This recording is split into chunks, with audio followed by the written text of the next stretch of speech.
Welcome to Elibro education. देखिए, differentiation को समझने की इस कड़ी में हमने पहले 3 वीडियोस में देखा। सबसे पहले वीडियो में हमने डिफरेंशिएशन के बेसिक फंडे को समझा, दूसरी वीडियो में हमने प्रोडक्ट रूल को समझा, तीसरी वीडियो में हमने क्वोशिएंट रूल को समझा। अब आज की इस वीडियो में हम लोग चेन रूल को समझेंगे और यही इसकी सबसे ऊंची कड़ी है। बस बायोलॉजी के जो स्टूडेंट्स होते हैं या जो फिजिक्स में केवल जानना चाहते हैं कि फिजिक्स में कितना डिफरेंशिएशन यूज होता है, तो वो चेन रूल के बाद इसके आगे आपको करने की जरूरत नहीं है। बस आपको चेन रूल पर ही एंड कर देना है। आपका एक पूरा मैथमेटिकल टूल्स का एक पूरा हिस्सा कवर हो जाएगा, यानी डिफरेंशिएशन कवर हो जाएगा। मेरा आप लोगों को सजेशन है कि अगर आप लोगों ने पहली 3 वीडियोस नहीं देखी है, बहुत छोटी छोटी वीडियोस हैं 3 अलग अलग रूल पर, बेसिक फंडा ऑफ द डिफरेंशिएशन और product rule of the differentiation, quotient rule of the differentiation. अब ये 3 वीडियोस अगर आपने नहीं देखी तो उनको देखिए और फिर चौथी वीडियो पर आइए।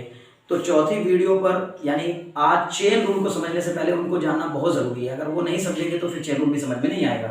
तो चलिए खैर चेन रूल पर आते हैं अब हम लोग अपने, और इसको समझने में थोड़ी डिफिकल्टी हो सकती है, थोड़ा सा लेवल राइज हुआ है, अदरवाइज कोई मुश्किल बात नहीं है, समझ में आ जाएगा। एक बार नहीं 2 बार बताने से आ जाएगा, तीसरी बार बताने से आ जाएगा, आपको समझ में आ जाएगा। वीडियो को आप पॉज करके बार बार देखिए, 3-4 बार देखेंगे तो आपको ऐसा लगेगा कि क्वेश्चंस मुझे मतलब कुछ पढ़ने की जरूरत ही नहीं पड़ रही है, डायरेक्ट क्वेश्चन सॉल्व हो जा रहे हैं।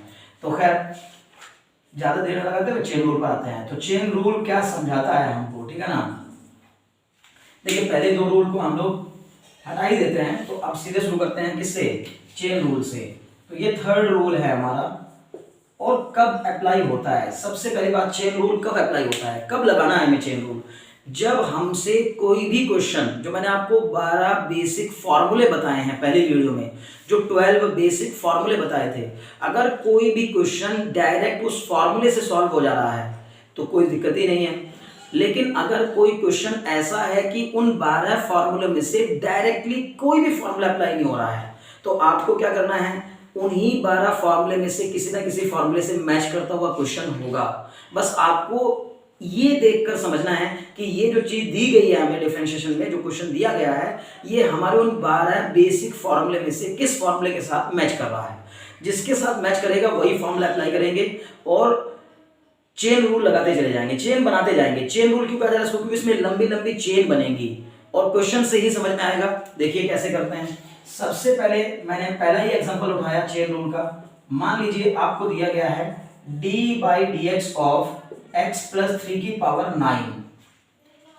अब क्योंकि हमने x + 3 का होल स्क्वायर अगर दिया होता तो भी आराम से डिफरेंशिएट कर सकते थे। क्या करके, पहले होल स्क्वायर को ओपन कर लेते और फिर उसको डिफरेंशिएट कर देते। अगर क्यूब दिया होता तो भी हम लोग आसानी से डिफरेंशिएट कर लेते हैं, लेकिन दिया है पावर में 9। अब 9 पावर को कहां तक आप इसको ओपन करोगे, और पहले उसको ओपन करने में ही आपका टाइम चला जाएगा, फिर उसको आप अलग से डिफरेंशिएट करोगे, गलतियां हो जाएंगी। तो सबसे पहली बात आपको क्या करना है, सीधे सीधे चेन रूल लगाना है। और चेन रूल लगाने के लिए मैंने जो आपको 12 फॉर्मूले बताया उनमें से मैच करेगा किसी ना किसी फॉर्मूले से। यानी कैसे, d/dx ऑफ x + 3 पावर 9। अगर हम इस टर्म को अपने मन में जबरदस्ती x कंसीडर कर लें, x मान लें, तो ये बन जाएगा x की पावर 9। हालांकि x नहीं है, x माना जाएगा। यही रूल है, यही तरीका है, इसी तरह सीखना है। तो x की पावर 9 हम इसको मान लेंगे, अपने मन में कंसीडर करेंगे x की पावर 9। तो x की पावर 9 का डिफरेंशिएशन क्या होना चाहिए, 9x⁻⁹ -1। तो 9 पहले आ गया और जिसको आपने x माना उसकी पावर 1 कम हो गई, तो 1 कम होकर पावर क्या बन जाएगी, 8। तो 9x + 3⁸। अब जिसको आपने जबरदस्ती x माना है वो x है नहीं, उसको फिर से डिफरेंशिएट करना होगा और मल्टीप्लाई में लिखना होगा। इसी को ही चेन कहा जाता है कि आपको एक बार करके छुट्टी नहीं होनी है, अगली एक और स्टेप बढ़ जाना है। क्या स्टेप बढ़ेगा कि पहले आपने इसको डिफरेंशिएट किया फर्स्ट फॉर्मूले की हेल्प से, d/dx ऑफ x की पावर n, x की पावर n, n x⁻n-1, और फिर जिसको आपने जबरदस्ती अपने मन में x कंसीडर किया है उसको फिर से डिफरेंशिएट कर दीजिए और मल्टीप्लाई में लिख दीजिए। तो ये हो जाएगा 9x + 3 की पावर 8। और जब इसको डिफरेंशिएट करेंगे तो अब हम किसी को भी जबरदस्ती नहीं मान रहे हैं, क्योंकि x का डिफरेंशिएशन का फार्मूला हमें पता है और 3 का भी डायरेक्ट पता है। तो x का डिफरेंशिएशन कितना हो जाएगा, 1 + 3 का डिफरेंशिएशन 0।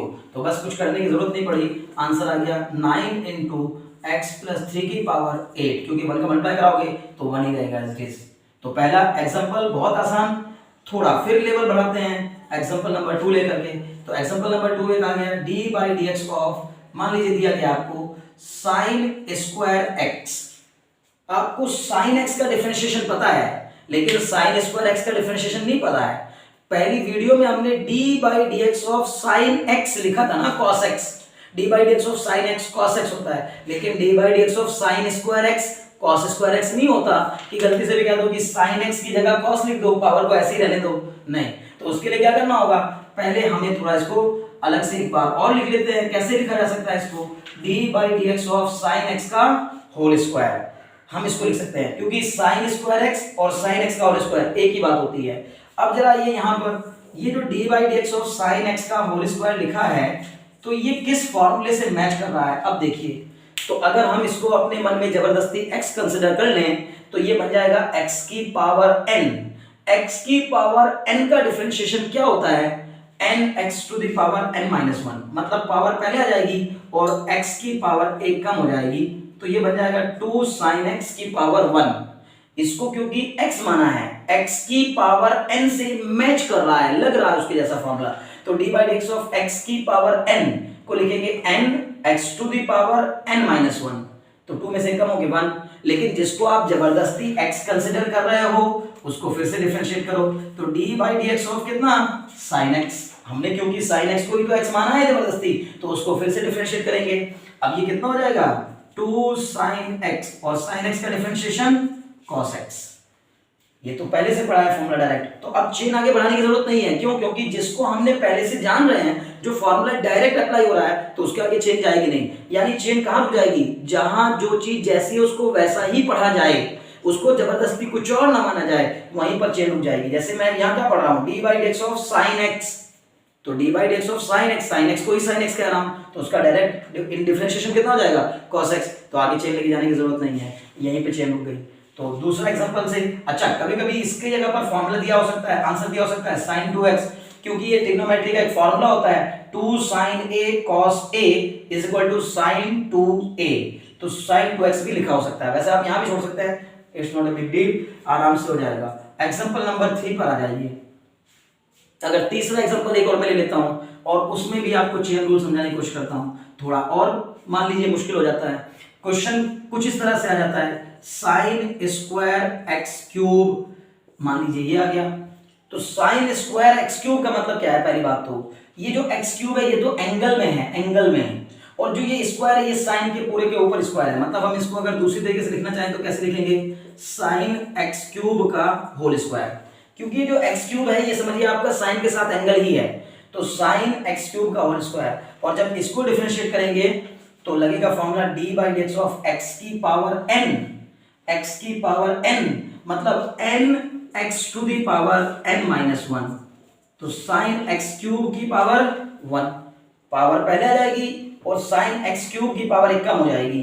तो हमने इसको चूंकि क्या माना है जबरदस्ती x, तभी तो इसमें हमने x की पावर n वाला फॉर्मूला लगाया, तो 2x की पावर 1 ये हो गया। लेकिन जिसको आपने जबरदस्ती x माना उसका फिर से करेंगे, तो ये आ जाएगा आपका sin x क्यूब, इसको आपको फिर से डिफरेंशिएट करना होगा। लेकिन हमने sin x क्यूब का भी कोई डायरेक्ट फॉर्मूला नहीं पढ़ा है, हमने sin x का फॉर्मूला डायरेक्ट पढ़ा है, तो sin x क्यूब में भी हमें जबरदस्ती इसको अपने मन में x मानना पड़ेगा, x क्यूब को। और अगर आपने x क्यूब को मन में कंसीडर कर लिया x, तो ये बन जाएगा d/dx ऑफ sin x। अब sin x का डिफरेंशिएशन कितना हो जाएगा 2 sin x क्यूब, और sin x क्यूब यानी sin x, इसको आप x मानिए, तो sin x का डिफरेंशिएशन cos x। लेकिन cos x का मतलब जिसको x मान रहे हो उसी को तो x लिखोगे यहाँ पर, तो cos x क्यूब। अब लेकिन जिसको आपने जबरदस्ती x माना उसका फिर से करेंगे, इसीलिए तो ये चेन कहलाती है, ठीक है ना। तो चेन रूल लगाने के लिए उसका फिर से डिफरेंशिएशन करिए, d/dx ऑफ x क्यूब। अब इसको डिफरेंशिएट करते हैं तो आगे यहां पर मैं लिख देता हूं इसका आंसर, देखिए क्या हो जाएगा 2 sin x क्यूब इनटू में cos x क्यूब। और जो चीज एक बार डिफरेंशिएट होकर के आ गई है उसको एज इट इज लिखते जाइए, उसमें अब कोई चेंज नहीं करना है, बस इसको डिफरेंशिएट करना है। तो बचा क्या d/dx ऑफ x क्यूब। अब कोई जबरदस्ती वाली बात रह गई क्या, नहीं, d/dx ऑफ x की पावर 3, तो x की पावर 3 को x की पावर 3 ही पढ़ रहे हैं, तो जबरदस्ती वाली कोई बात नहीं है। तो इसका मतलब इसको बस डिफरेंशिएट करिए और यहीं पर एंड कर दीजिए। तो x क्यूब का डिफरेंशिएशन कितना हो जाएगा, हम जानते हैं x क्यूब का डिफरेंशिएशन पावर पहले आ जाएगी और x की पावर 1 कम हो जाएगी, तो 3x² हो जाएगा। अब इसको थोड़ा अगर सिंपलीफाई करके लिखें तो 2 × 3x² 6x² into sine x cube cos x cube, यही आंसर होगा। तो यानी कि साइन स्क्वायर x क्यूब का डिफरेंशिएशन सीधे 6x² sine x cube cos x cube हो जाएगा। तो ये थोड़ा सा मुश्किल तो है, लेकिन कोई भी चीज मुश्किल हो सकती है, इम्पॉसिबल तो नहीं हो सकती ना। तो अगर इसको आप 2-3 बार, इसी वीडियो को आप 1-2 बार रिपीट करके देख लेंगे तो आपको एक एक बात बड़े आराम से समझ में आ जाएगी। मैंने बिल्कुल भी उसमें कोई ज्यादा टफ टर्म्स यूज नहीं किए हैं, सिंपल लैंग्वेज में आपको समझाने की कोशिश की है जैसे आपको जरूरत होती है।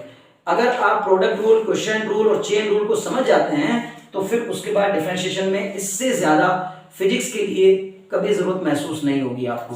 फिजिक्स में जितने भी आपके क्वेश्चंस न्यूमेरिकल्स आएंगे जिनमें डिफरेंशिएशन की जरूरत पड़ेगी वो इतने से ही हो जाएगा। आप वीडियो को एक बार 2 बार फिर से देखिए और इन क्वेश्चंस के जैसे ही कुछ और क्वेश्चंस प्रैक्टिस करिए। बाकी मैं अब इसके बाद एक प्रैक्टिस सेशन लेकर के आऊंगा जिसमें हम लोग मिक्स क्वेश्चन, यानी जो basic differentiation, product rule, quotient rule और चेन रूल, इन सब का मिलाकर एक मिक्स्ड क्वेश्चंस मैं लेकर के आऊंगा कि सारे क्वेश्चंस आपको मैंने मिक्सअप फॉर्म में दे दिए ताकि आप अलग से ये भी पहचान कर सको कि कौन सा क्वेश्चन किस रूल से होना है। अभी तो अलग अलग रूल समझे तो आसानी समझ में आ गया कि यहाँ पे चेन रूल लगना है, लेकिन जब क्वेश्चंस मिक्सअप फॉर्म में होंगे तो फिर आपको समझना थोड़ा सा मुश्किल हो जाएगा, लेकिन उस मुश्किल को भी दूर करेंगे अगली वीडियो में। मुझे उम्मीद है कि आपको वीडियो पसंद आया होगा और आपने इस वीडियो को एंजॉय किया होगा। आराम से इन रूल्स को आप अपनी नोटबुक में नोट भी कर सकते हैं, नोट डाउन कर सकते हैं। वीडियोस को ज्यादा से ज्यादा लोगों के बीच शेयर करिए, अपने फ्रेंड्स में जरूर शेयर करिए और वीडियो पसंद आ रहा हो तो उसको लाइक करिए और कमेंट करिए और हमारे चैनल को सब्सक्राइब करना बिल्कुल ना भूलें। Thanks for watching.